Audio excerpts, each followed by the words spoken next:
In this video, I will introduce you to the terms of redox potential and also electrochemical series. So in the previous section, redox reaction has been split into two partial equations which show the electron transfer. Okay, if you look at figure 3.1 here, it shows a redox reaction in two separate compartments in a cell. So we have iron chloride solution here and also potassium iodide solution. So this left hand side is the cathode while the right hand side is the anode, and these electrochemical series are connected by a salt bridge. Okay, so this is an actual representation of the cell, a redox reaction cell. Okay, so an electrochemical cell is defined as a system that consists of electrolytes that is dipped in electrode that is dipped into an electrolyte in which a chemical reaction either use or generate an electric current. So a voltaic cell or a galvanic cell is an electrochemical cell in which a spontaneous reaction will generate an electric current. Okay, from the previous figure at the anode where the oxidation happened, so this is the equation where we have two iodide ion become iodide, iodine, and also two electron. And at the cathode where the reduction happens, so this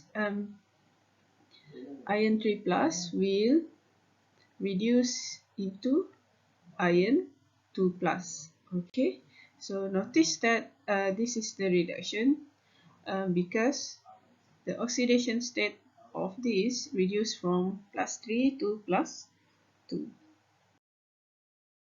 Okay, if you notice in the previous figure, both of the beaker are connected by a salt bridge. So salt bridge serves two functions. First, it completes the electric circuit, where the circuit comprises of a flow of electron from the electrode dipping into iodide solution and through the external wire to the electrode dipping in iron 3 plus and a flow of ion between the two compartments through the salt bridge.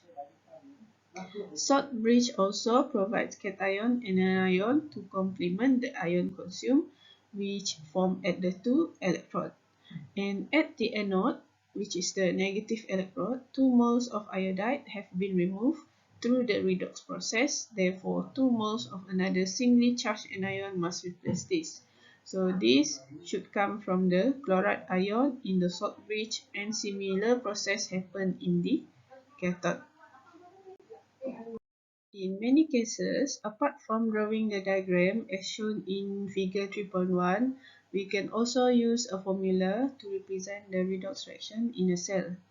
Okay, so this is a more simplified way to show how electrochemical reaction occur. Okay, first we need to have anode electrode, which is the copper solid, copper electrode, and then we have the anode electrolyte, which is the copper sulfate solution, which then are connected by a salt bridge. And at this side, we have the cathode electrolyte, this is the silver nitrate solution, and also we have the cathode electrode, which is the silver rod. So the overall reaction for the formula above is we have copper electrode react with silver nitrate solution, and then it will produce copper ion and silver metal. Okay, so in this equation we need to balance the equation. So this is the balance equation, and a question arises that how do we know which element is being oxidized and which element is being reduced. Okay, this is an example where we have two half reaction in a voltaic cell. So this is the first half reaction and this is the second half reaction. So how do we indicate which reaction occur at the anode and which reaction occur at the cathode? And which electrode is consumed in the cell reaction and which electrode is positive? So when we talk about which electrode is consumed, meaning this is the one that is being reduced. Okay, you try to solve this problem and I will discuss the answer during the tutorial session. So, in order to compare the difference oxidation and reduction ability between two metals, scientists use hydrogen as the standard, and the ability between oxidation and reduction is named as potential. Okay, let's consider this redox reaction below. Okay, we have the first half equation is the H2 become 2H plus 2 electron. So the E naught is 0. And then we have iron 3 plus to iron 2 plus. So the E naught is plus 0.77 volt. And then this is the net reaction.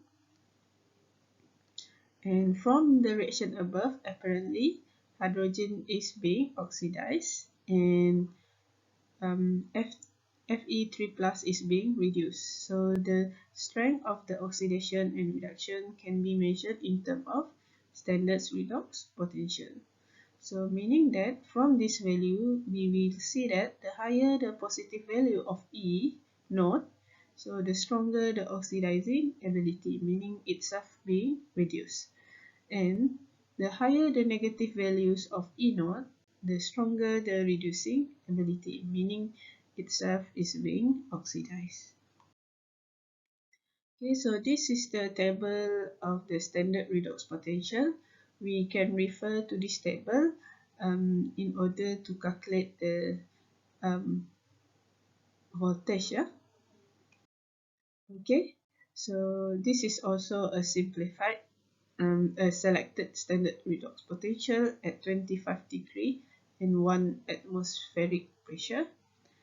Okay, so the higher positive value means it has increasing oxidant strength, meaning it is easily reduced. And when we go down the table, the reductant strength increase, meaning it is highly oxidized. So if we look at the table here, fluorine is the top in the table, so which has the strongest oxidation ability. So fluorine gas has a greater tendency than any others to accept electrons from a reductant.